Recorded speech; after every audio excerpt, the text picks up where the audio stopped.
butuh berapa sih biaya pasien yang ke dokter untuk kasus-kasus seperti ini, Dok? Kasih tahu nggak ya? Kan kayaknya BPJS untuk urusan kayak begini susah juga nanganin ya, ya kan? Ya pokoknya kalau biaya mah kita juga sudah terkait oleh peraturan tarif jasa rumah sakit. Ya. Tidak akan keluar dari situ. Jadi kami prakteknya praktek sebagai dokter biasa. Dokter biasa, ya. oke. Makanya tadi kan diagnosis medis tetepan. Karena ada benda asing dengan penanahan, infeksi. Ya udah, nanti keluar tarif dari situ.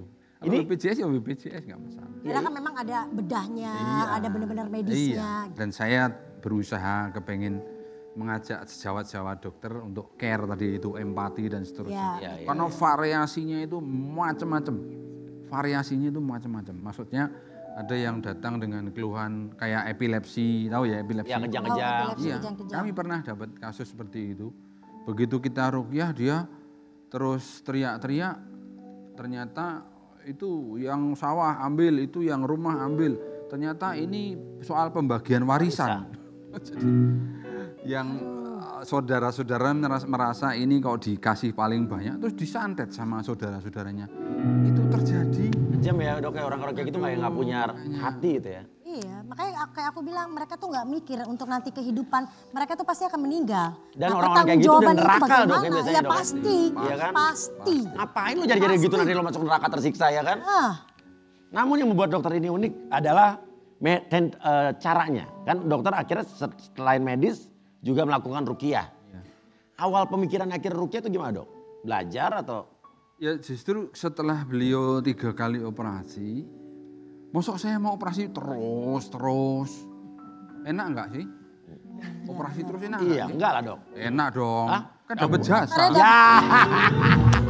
Kasihan pasiennya. Dokter juga manusia. Iya, Dok. Tapi enggak lah saya bilang, enggak. Dan ternyata itu empati nih. Ya kan? ternyata ada tata caranya. Jadi waktu itu kemudian Mbak Supiati kita minta untuk mandi besar lah. Orang bilang istilah mandi besar tahu kan? Terus dalam keadaan berwudu, berpakaian menutup aurat. Kemudian kita mulai ruqyah dia. Ya ruqyah itu sebetulnya artinya doa. Jadi nggak usah diterjemahkan mantra-mantra nanti pakai pola. Enggak, doa. Udah kita mulai pelan-pelan ya, terus ya doa.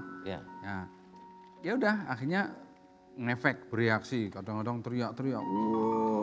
Kadang-kadang kesakitan di mana, terus kadang-kadang sampai muntah, sampai kejang-kejang. Enggak apa-apa, terus kita dampingi terus. Karena pada saat itu gangguan atau serangan atau makhluk-makhluk yang bersemayam itu pergi dengan sendirinya. Pelan-pelan gitu, nggak bisa dipaksain. Udah, gitu saja. Mendingan orang yang punya empati daripada orang yang merasa punya ilmu tinggi tapi tidak punya empati. Betul. Ya, Dok ya. Jangan kemana-mana, tetap di Jam Praktek.